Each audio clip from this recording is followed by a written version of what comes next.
Hello and welcome to another edition of Here's the Pitch. I'm Brad, your YouTube friend. This is sponsored by Masses Restaurants in St. Louis, 5 locations. STLmasses.com is their website. You know that if you come here all the time and check out these interviews. Today I'm very excited.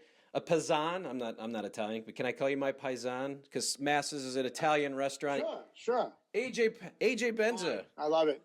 Hello, AJ, and how are you? And where are you? Where does this set up? I'm in Southern California right now, my man.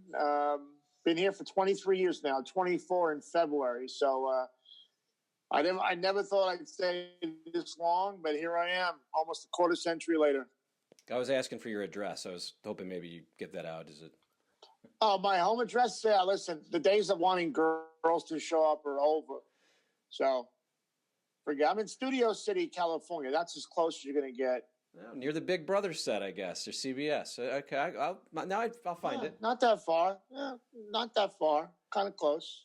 And I don't see you wearing a mask. I was hoping my guest would be. No mask for me. I just don't. Look, I know the virus is real. I know people have died, but I haven't signed up for all this nonsense. And I wear the mask when I have to, or on an airplane, but you will never see me walking around the street or in my car with a mask. Never. And I can tell you that I know this because I listened to your podcast, Fame as a Bitch, and I was enjoying it. I was listening to a few of them today, and you're doing a podcast now, and it's very entertaining. It's kind of just you, kind of with your thoughts and then some stories. Tell how long you've been doing it. People can obviously get it at iTunes, wherever they go to get it. But I was amused. Yeah, Fame as a Bitch it's for free. Well, I started it 3 years ago, and I was doing it 3 days a week for free. And I started building up an audience. Now it's twice a week for free, Monday and Fridays on iTunes, Fame as a Bitch. But then I started a Patreon about 2.5 years ago every day, and it's a little more personal. It's a little deeper. I really get into the crux of personal stories. It was originally about Hollywood and old. I would do about old Hollywood. I would do current day Hollywood because I still know all the people and I'm still up on gossip. And the personal, the unfiltered Patreon show, I really get into all my personal stories about being around Hollywood celebrities and mafios and billionaires, and I go into all of it. And then I started Politics as a Bitch about 30 weeks ago because maybe several months ago. I have like 36 shows under the belt now. That's all politics because the Trump-Biden thing was getting insane. It still is insane. So an audience that loves politics, especially my take on it, which is mostly conservative. And the rest is Hollywood nonsense, and they dig it. Yeah, and I'm just curious because, I think you're synonymous with Trump. For some reason, you two in the 90s went together kind of, and just tell me a little bit about that relationship back then because obviously I'm assuming it's changed as of now. But back then, you guys, you were kind of helping each other out, right? Kind of his name was helping you and you were helping him. Well, he wasn't helping me. Well, you know what? Maybe you're right. I had a gossip column at a paper called Newsday, which was the biggest on Long Island. Then I got to the New York Daily News in the city, and it was even bigger. And Trump was the kind of guy that, as a columnist, you would call to just, you shoot the shit. You talk about what's happening in the city. Billionaires, real estate guys, movie guys, they tend to all know each other. So it was always good to talk to Donald. He loved getting his name in the papers. He loves ratings, as you know, he still does. He's obsessed with that. He's a big narcissist, which we all know. So every few days we'd have great conversations. He'd drop dimes on people and help me out with columns. So yeah, he did help me. I helped his ego by putting him in the column. And then in the late 90s, it got weird because I was dating a beautiful woman and I went to LA to start my career on television. And I knew if I left New York, I'd lose her or it'd be difficult. So once we had a bi-coastal relationship or cross country, Trump swooned in and then they started dating. But her and I was still kind of dating. So for about a month or so, we were both dating the same girl, but we didn't know. And then we found out. And that was the reason why there was a big fight between him and I on the Howard Stern show back in 2000. where I threatened to kill him on radio. And, Howard wrote about it in his last book. He gave it a lot of play. But Trump and I are fine. We talked. Well, I talked to him. I haven't talked to him in the last year. But during his presidency, I did. And before he won, I did. I asked him, the TV show Extra wanted me to push my book. And they said, the only way you're going to do it is if you talk about you and Trump and the girlfriend that you both shared. So I called him and I said, look, I got to push this book. They want me to talk about me, you, and the girl. And he said, AJ, go ahead and do it. Sell your book, make money, And we had a nice talk. And I said, why are you doing this? Why do you want to be? I mean, I said, how many great summers do you think you have left in your life? I mean, you're whatever you are, 70 years old. How many great summers? And he said, at least 30 more. So that's the way this guy thinks. He's going to live past 100. And I said, okay. And he said, I want to give back to America. And I said, you got my vote. Just don't take any shit from anybody. And he said, I never do. And I just had a wonderful time these last 4 years. And I hope things happen and he can still keep the gig. We'll see in the next few weeks. Yeah, he's a nut. So that was your first, though. You guys didn't really reach out to each other. That was the first reaching out. Was 2016 around there? Yeah, because after I threatened to kill him in 2000, maybe a year later, I wrote him a big apology letter. I said, now that I'm looking at things, no, it was actually 2004. I had my child, I had my daughter, and I started looking around. And I said, now I'm a dad. I'm kind of getting it. What life's about. And here's a guy, like him or hate him, he's raising these kids. His kids have never been idiots, never been assholes. Maybe I shouldn't say or think the things I think about him because the kids love him. And if your kids love you, that's a good mark on a man. So I apologize. He accepted it. And then, I wasn't avoiding him. We were just on different coasts. But I spoke to him since president. I've written him since then. He's written back. So we're cool. It's all good. I would think he admires you for doing what you did. I don't think anyone talks to him like that. So the fact that you were talking to him like that on the radio probably pissed him off and he couldn't believe it. But I'm guessing after a while he thought, what a pair of balls on that guy. You might be right. You might be right, man. Because I heard it again recently because I hadn't heard it for years. And I actually put it on my show. And I said, now that I'm hearing it again, he's letting me take shots. He's letting me get in there. And he was keeping it real quiet. And then he would come and throw a punch, which I understand. But yeah, you're right. He let me get some shots in, which I was shocked about. You don't see him doing that anymore. I mean, no one can go 30 seconds with hitting him without him firing back. So yeah, and he was 20 years younger and more spry. Look, whatever I did to him was nothing compared to these last 4 years. That guy was hammered every day. Unbelievable. Tell me about, you talked about that was the phone call on the Stern Show. It was famous. I mean, I remember listening that day. Yeah. But then that was not the reason why you're not on Stern, right? It was because of the Stuttering John moment, right? So obviously, the Stuttering John fight happened after that, and Howard was upset because he liked me, and the word was I was going to get Jackie Martling's chair, which I'm glad it didn't work out because it's hard for anybody to believe this, but I didn't want that job. I didn't think of it as a job. I thought it was a fun thing to do. I would have changed my life. I would have had to go to bed at 9:30 and get up at 4:30. I was out till 4:30. My life was completely different. But after I smacked Stuttering John, it was out of Howard's hands. The people above him said he can't be in the studio. So I wasn't allowed back. But I subsequently called the Stern Show 2 or 3 times after that. And I still talk to Howard. We still email, and I haven't bumped into him in a while. But it's all good. It was a great moment on his show. I provided a few of those for him, and he's very grateful about it. But yeah, I mean, I was kind of done. I tell people this all the time because I don't like the new Howard show. I love him, but the new show ain't for me.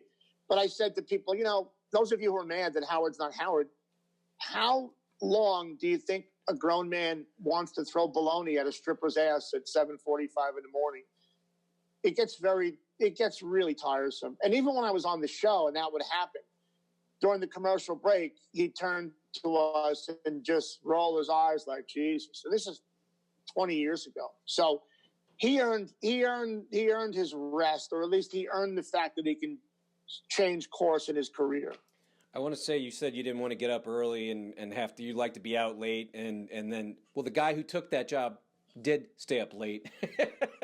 But I'm curious, like, why wouldn't you have wanted that gig, though? Because it felt like they really were grooming. You were on a lot. I remember hearing you along with Artie. I was on. Ron Zimmerman, I think, was a guy who kind of came on a bunch. They had me on. Yeah, there was a few of us, but I was on for a month. I was plugging my book, plugging my talk show. They gave me a month. And everybody said, in retrospect, you were like, Howard really liked you. I mean, Jimmy Kimmel tried out, like major people that you think about now are gigantic. But back then, Jimmy was a comic. But I didn't think it was a job. I thought it was a great thing to do. I would leave the strip club at 4, wash my face, get a cup of coffee, and go to work. But that wasn't my life. Every night I was out till 3:30, 4 o'clock in the morning. If I had to change my life just to be on radio, then Howard wouldn't have got the guy he wanted. He would tell me, don't go home, stay out all night and come right to the studio and tell me stories. So I don't know how long I could have done that. I mean, we all know what happened to Artie Lange. I'm a guy that's had problems with those things too in life, not to Artie's extent.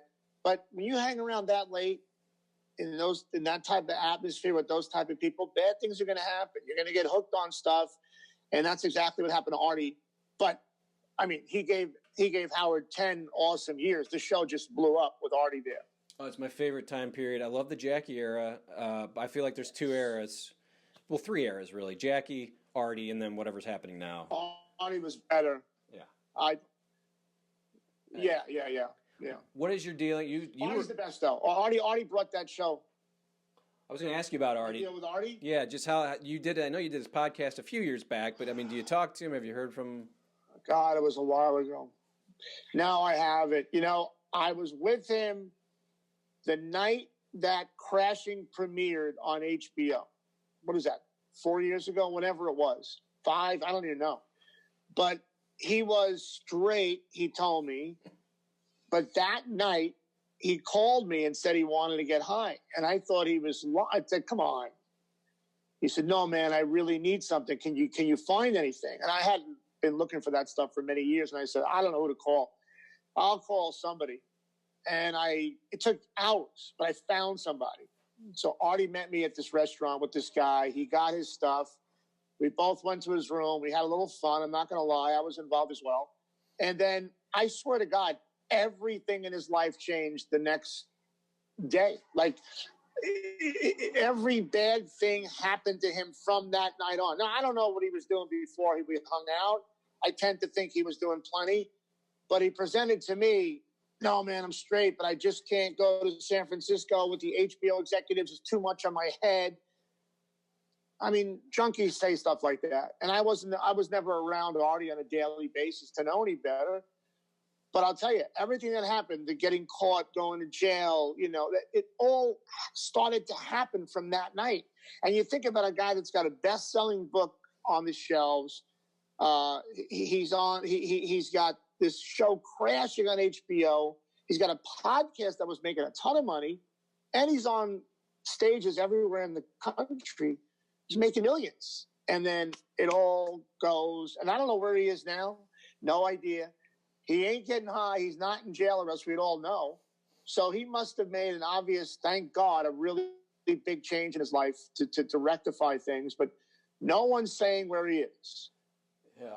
No, that's what's crazy. No one's talking. He just did something with Nick DiPaolo, I guess, and it was very weird. It was quick. I heard that. It was quick. I heard that. But they wouldn't say where you are. It was weird. Yeah. But we were talking just how those eras, and I think I may have cut you off, but man, it was, I mean, I try to remember why it was so funny, and I think it was when Artie first started, he was so quick. And the fact that, and the more I've talked to a bunch of the guys during this kind of series, it's, he was one of the only guys that had an open mic. Howard didn't let Fred have an open mic. but he's like, Artie, mic's Right. open. Open mic. And that's one of the things I loved when I did the show. Howard always left my mic on as well. You know, the way the Stern show is set up, you got Fred, you got Benji Bronk, and I was in the middle, or Artie would be in the middle. Fred and Benji write jokes constantly. And there's a little bin in front of where I sit, and you throw these jokes on big pieces of paper in the bin, and then Howard can read the jokes with a camera that's pointed down right onto his computer screen. So people don't know, but 80% of the jokes that Howard says are written by Benji or Fred. I didn't write them. I just said them because he left my mic open. Same thing goes for Artie. You cannot write as quick as Fred and Benji. It's impossible. They are so quick. So I just spoke. But yeah, Artie was an open mic guy. And I don't think there was a better time there. And the thing about Artie, the really sad thing is, I think part of the reason why he went over the edge, especially after losing the Stern job, you know, Artie's dad died when he was young. He never got over that. And then Stern kind of abandons him, never talked to him again. So I think it's a question of Artie dealing with the two most important men in his life just leaving, you know? And maybe by now he's had a conversation with Howard. I know Howard said things in the press that must have made him feel a little better because Howard didn't know how to treat it. He felt a little guilty. He had told me once, I felt guilty that maybe we were letting this guy get all effed up on air. You know, it was jokes, it was fun, but in retrospect, I didn't know what I was doing, letting him do that without insisting on him getting help. So Howard's got a little guilt, and when you're a Jewish guy from Long Island, it's a lot of guilt. So maybe they've spoken since then, but I know that's got to hurt Artie, and that's definitely one of the reasons why he spiraled out of control, I think. It was hard to watch, too, because there's a lot of bits where Fred was like, I don't know, he just seems out of it. And Howard's like, oh, he's just tired, you know? And that went on. After a while, it got kind of annoying, but still funny, you know, the fact that it became a story for them to. Guy was passed out. I mean, passed out in the chair. And then, you know, Howard's not an addict, so he doesn't know the behavior. Fred's not an addict. Robin's not. There weren't any people in studio to understand those highs and lows of anger. That's an addict behavior. The lies about I couldn't come in, I went to the doctor, I had a cough, I had a urinary tract infection. Those are all lies that junkies tell because they want to get high. If you're late, it's because your dealer wasn't there on time. You know, if anybody in that studio had a problem with drugs, they would have picked up on Artie early. But by the time they figured it out, it was too late. Yeah, unfortunately, it was great radio for the audience. And it was great. You had I think it'd be awesome if I had a classic moment on the show. I will never forget your moment.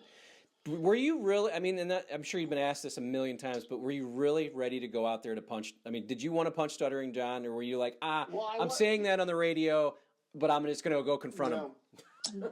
No, I wasn't going to punch him. I was never going to punch him with a closed fist. I always knew it would be a smack. And I still get this to this day. People say you japped him and you punched him. No, I didn't punch him. I'm a righty. I smacked him with my left hand around Gary's head, and Gary's teeth took most of the blow on my forearm. He screams, too. He goes, ah! Now I'm remembering it. He screams out. And KC is standing there watching, and Ronnie, no one's doing it. Well, you know, and you know, the thing is, I said, I'm going to go out there and smack him. And once I got to the hallway, I was like, in the hallway, I thought, well, maybe I'll just talk to him. We'll hug it out or something. But then all the cameras were lit. And I said, oh, they want something. They want some TV. Okay, let's have some TV. So when I smacked him, all hell broke loose. Now, John and I would have fought. He's a big dude. He was coming at me. And KC grabbed me, and I fell out of my sandals. So if you see in the hallway, I'm falling out of my sandals. I don't know if I fell or almost fell, but if KC wasn't there, Gary would not have been able to hold John back. We would have had a fight in the hallway for real. Yeah. That sucks. No doubt. That would have been great because you got let go for that. It would have been great. But I think the fact that was on video and then you had to come in and talk about it, and then he used the word Jap, and everyone's asking, what's Jap mean? We've never even heard of that. And Stuttering John's like, he japped me, he japped me like a Jap would do. It wasn't a Jap. Listen, when you warn a guy on a radio show that big and tell him one more call, I'm going to come in there and smack you. That's not a jab. That's a complete fair warning. And as soon as he did it, he knew I was coming in, but he thought we'd just laugh it off. John and I are fine. And for years, I've done his podcast. I actually let him smack me back on air during his show a couple of years back. He didn't want to do it, but he finally did it, and he gave me a good shot. So we're even. We're even. So how does that day end for you? Does Tom come and tell you? Does Howard? Who tells you? All right, how do you know you're done? Well, Tom came in the studio and said, "I can't have you here. We can't have any violence." And this was way back in 2000 when workplace violence was not really talked about. Like, I don't know, it was kind of a new thing, I guess, for cavemen like me. But when I was with a girl, I went back to the hotel room, my shirt was ripped, and I said, I gotta go back home to my sisters on Long Island because I wasn't living in New York anymore. So we split, and then Howard called me as soon as I got to my sister's house. He was like, "Hey man, I feel so bad. It was fucking great. That was awesome. I just, I can't do anything about it because you put your hands on him." I said, "Don't worry, bro. It's fine. I did what I did. It's all good." It was solved in a couple of days. I just knew I wasn't going back, and I'd spent a month there. And, I got paid. Back then, they paid me $500 a week to show up. Was it $500 a week? It might have been more. It was good money to show up every day. It was a really fun gig. I never thought about it being a career. I just never thought that way. But when I read the papers the next day, every headline said, "Benza ruins radio career." And I go, oh, people thought that might have been my next move. I didn't think that way. Might have been great. Probably would have been the greatest thing that ever happened to me. But if I had done it, what happens to Artie Lange? The show would not have been as good with me there over Artie. No way. Yeah, no way. I hate to say it, but yes, that's true. But I will say it would be awesome to be banned from. Sure, I know. You were banned from the greatest radio show of all time, and I don't know how many people they banned. I think maybe you're the only guy. Maybe High Pitch Eric, but. Maybe you're right. I mean, I did about 100 appearances, but I was banned from the building. And then I called 2 more times a couple of years later. But it's not my show anymore. I don't follow it. I like his celebrity interviews, but I don't follow the day-to-day nonsense. I don't know all these guys and the dramas they have. It's not my thing. Look, when that show was on in New York City and you walked down the street and people knew you, they heard you on the radio, they saw you walking down the street, they would yell your name out. It was a wonderful feeling. I don't think that'll ever happen again. It won't happen again with radio. But when you did Howard Stern, everybody in this city, cabbies, truck drivers, the cops. I've been stopped by cops in L.A., and they let me go because of Howard. Tell Howard I said hi. I mean, cops, firemen, construction guys, cabbies, they love Stern. Love him to this day. It's a great show, and yeah, he's obviously older and he can't do what he did now what he was doing back then, but I'm curious, I don't even know if you're the right person to ask this, but I always wondered this, and I wrote this down today because I'm like, maybe AJ knows. Mike Walker would come on every Friday with that game, the silly game. It seemed like nonsense to me, and I had never understood. I assumed he was being paid, one, obviously, and then two, Howard just didn't want to be in the Inquirer. Is that what he's basically like? Hey, Mike, just stay the fuck away from me. If I'll have you on the show every week and promote you. Well, Mike would call in. It was a weird thing. I was on a few of those over the years. He'd call in. I mean, he'd been in the studio before, but when I was there, he'd call in and give the 4 things that happened. 3 of them are not true. 1 is true. Pick out the true one. And I don't know why Howard liked it. I mean, I know Howard liked gossip because that's how he began to like me in my column. I don't know. It was back then, gossip, National Enquirer gossip was big because the OJ trial had happened, the Menendez brothers, Tanya Harding, Joey Buttafuoco. There was so many scandals that were going on that I wrote about. It was the tabloid war time, so everything was really blown out of proportion. So when Mike showed up to give those tidbits, and the Enquirer was really big because they led the way during the OJ trial. They broke at least 50 stories during the OJ trial. People make fun of the Enquirer all the time, but they led the majority of newspapers in America with their own coverage. So got a knowledge out of that. And Howard liked it because people were reading the magazine. And not for nothing, we could all make fun of Mike Walker when he wasn't in the studio. We put the phone on mute. and talk shit about him. And Howard liked that part of it too. And I think there was the one episode where Mike Walker farted while he was reading one of his gossip items, and the big thing was, is that a fart or not?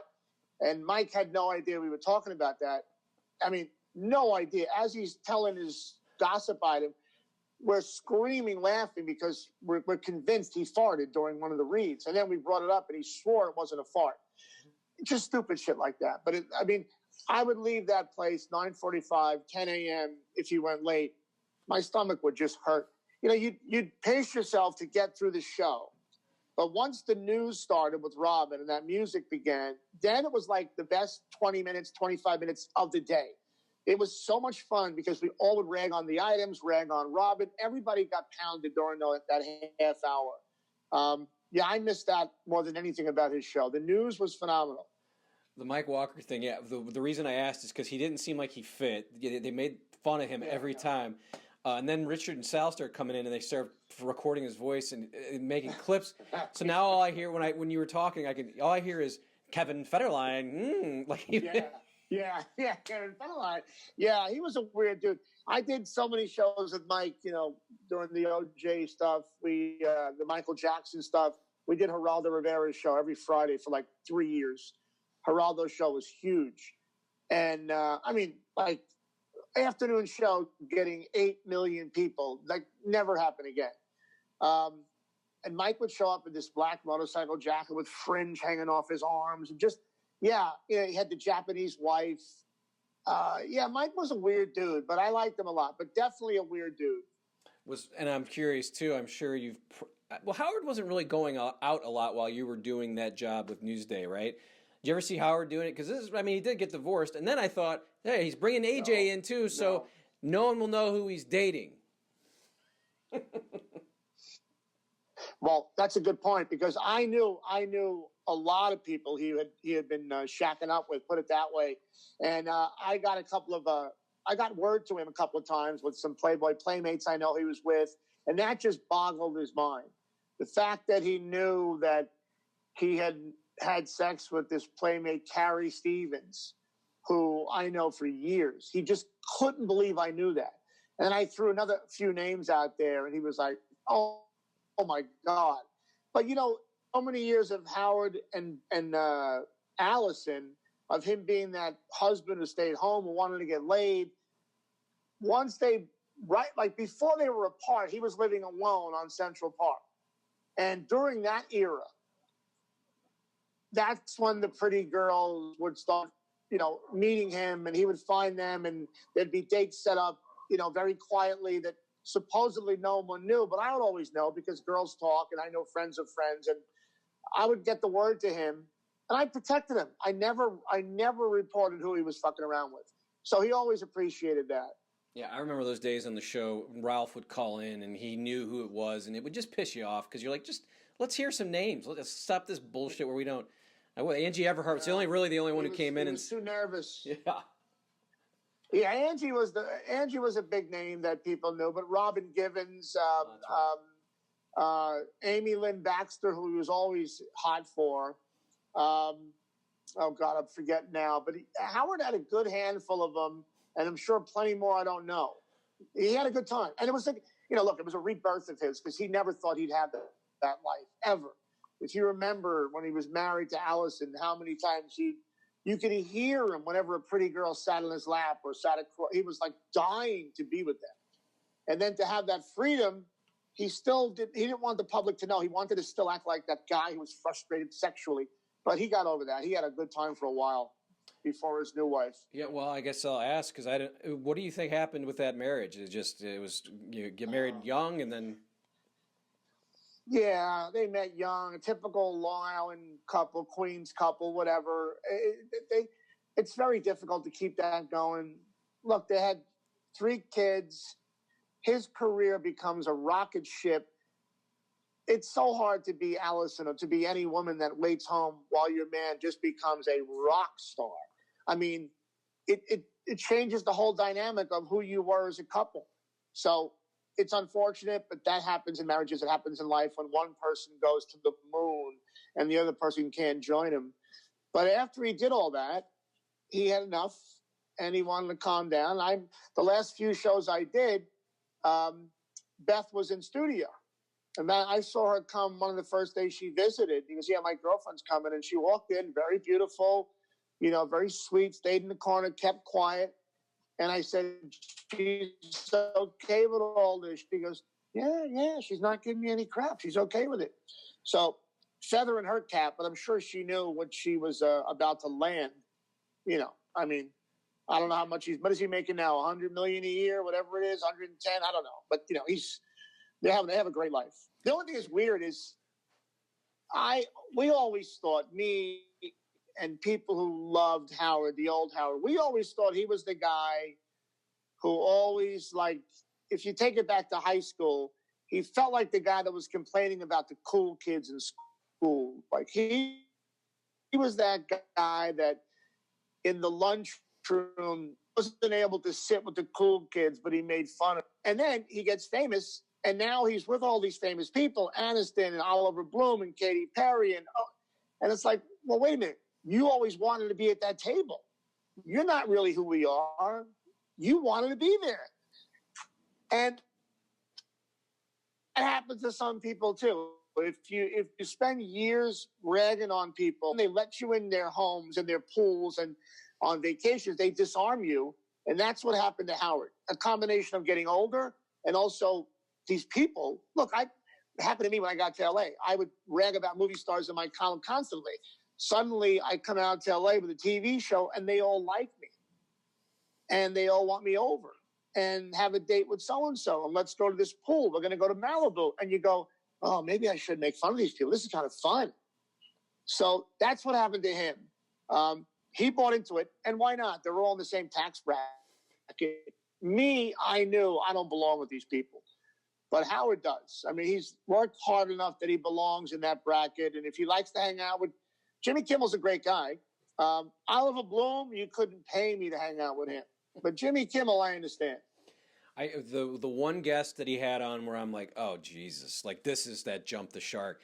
Because I listened. I was a fan for a long time. When he had Ellen DeGeneres on, I said, oh, right. That's it. I mean, yeah, because he, for 15 years, made fun of her pantsuits and hated her act and called her to Bob Newhart. Just ripped her for shreds. And then he's like kissing her ass. And I'm like, you can't do that. That's where I draw the line. I understand making up with people. Like if Kathy Lee Gifford came in, I think it'd be great because he beat the shit out of her. Or Rosie O'Donnell. Yeah. But Rosie, at least you can see that Rosie can kind of take a punch and she's good with, so I get that. But the Ellen DeGeneres one was my big one that I didn't like. Yeah, it bothered me because I know for a fact he hates her dancing. I know I was there for those talks. And for him to turn around and say he likes her dancing, that was bothersome. But I know the inner workings of some of these relationships. Like, Howard was so big that a lot of these people have the same agents or managers, or their managers know each other and their agencies. They tend to start to work something out because they don't want their client to get beat that bad. That's what happened with Rosie. Howard pounded her. And then one of his crazy psycho Stern fans, Whack Pack fans, decided to start harassing Rosie, got her number, was sending letters saying your kids are going to be kidnapped and really bad shit. And that's when Rosie's people reached out to Howard's people and said, we can't have this. And Rosie called Howard and said, it's about my kids now. This has to end. So being the fact that he's got a good heart, he ended it. I think something like that happened with Ellen, too. I think her people appealed to his people saying, we can't. Ellen's on a rocket ship to stardom. We can't have this. And, I don't know how long people can be the pirate, how long Howard wanted to be the tough guy or the mean guy. Eventually, it gets played out. And like I said, once you visit Southern California and you buy real estate there and your neighbors are George Clooney or whomever, it blunts your knife. You don't want to be as mean. It's very disarming. And that's what happened to him times 100. Yeah. And everyone knows it. We have a couple minutes left. I thank you for your time. I'm going to just kind of wrap up with where we started. Trump. I mean, if he doesn't pull this thing out, does he come back in 2024? And do we have to have another one of these crazy elections? Well, I love the 4 years he was in. I don't think he wants to subject himself to that again in 2024. I think he still has a chance to come and win this race. However, I think what he did was enough that Trumpism is now in the GOP. Trumpism is now among the Republicans, and I think a lot of people are coming up behind him. They're going to carry that flavor into their politics.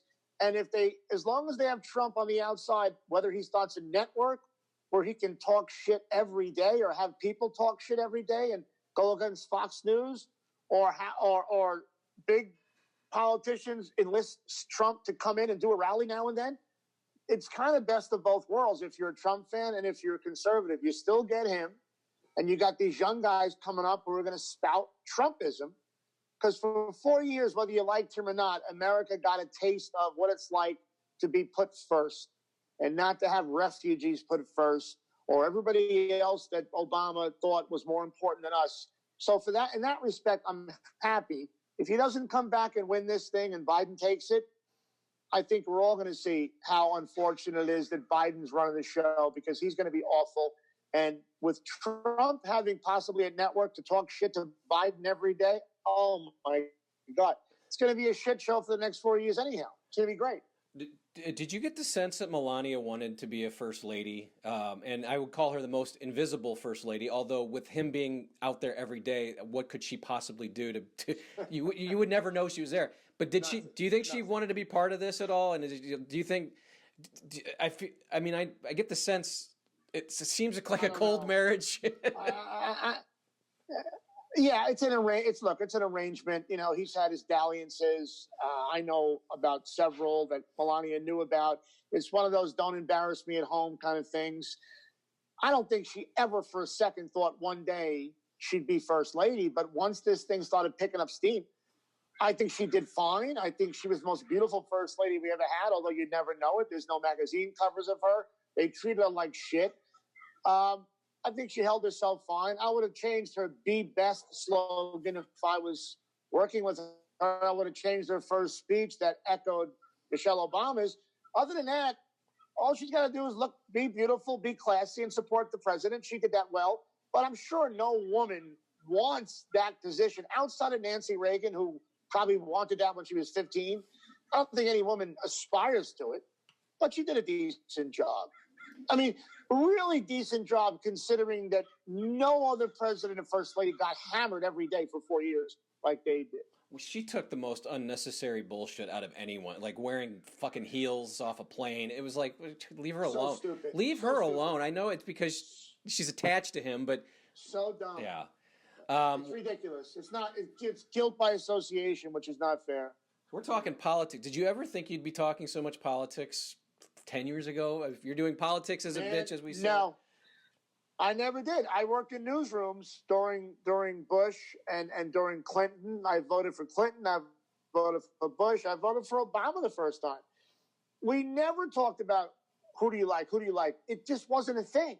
Now you cannot talk about who you like. Now I don't care. I'm very open about who I like. But no, I never thought this. And when I started the podcast, I was doing politics in the middle of my gossip stuff.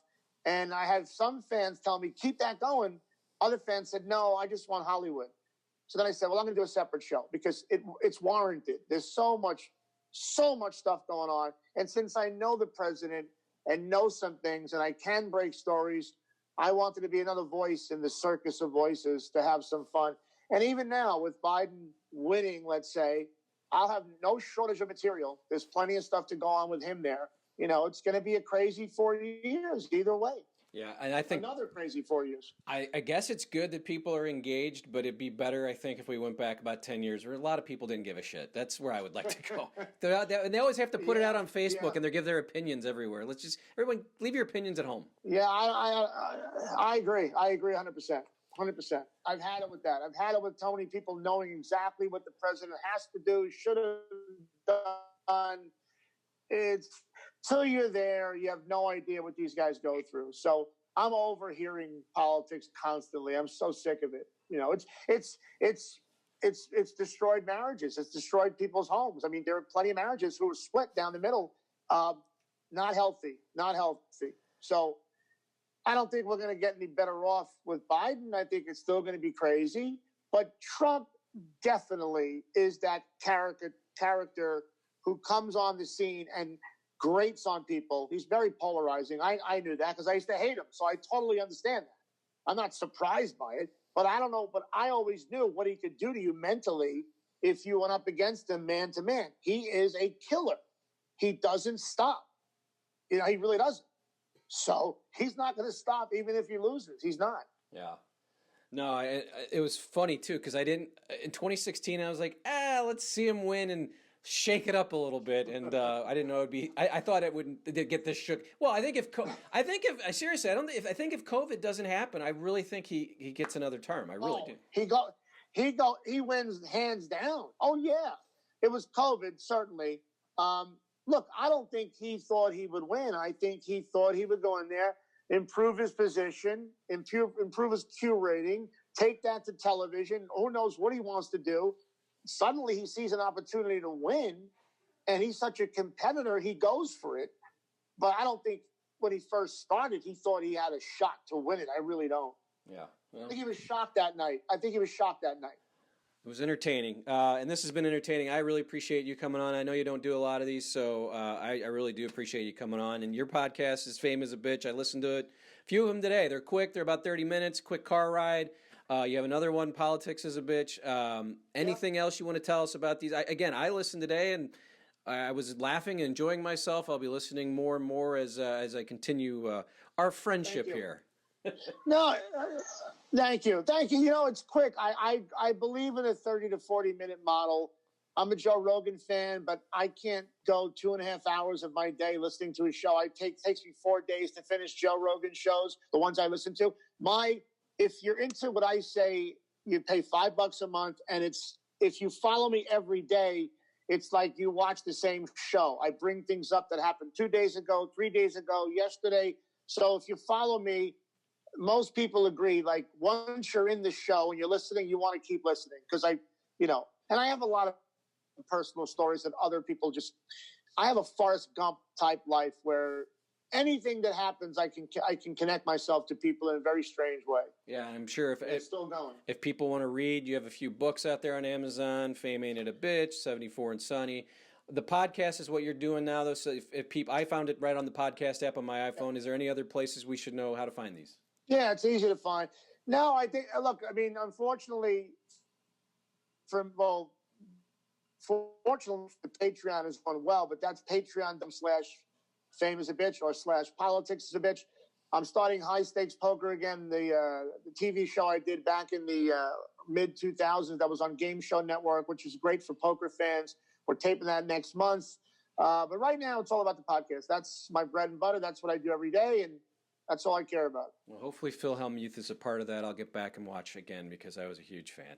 Yeah, I think he will be. Well, thank you, AJ. Thanks, brother. AJ for joining here on Here's the Pitch, and it's sponsored by Masses Restaurants. 5 locations, stmmasses.com. We thank you for watching. We'll see you next time.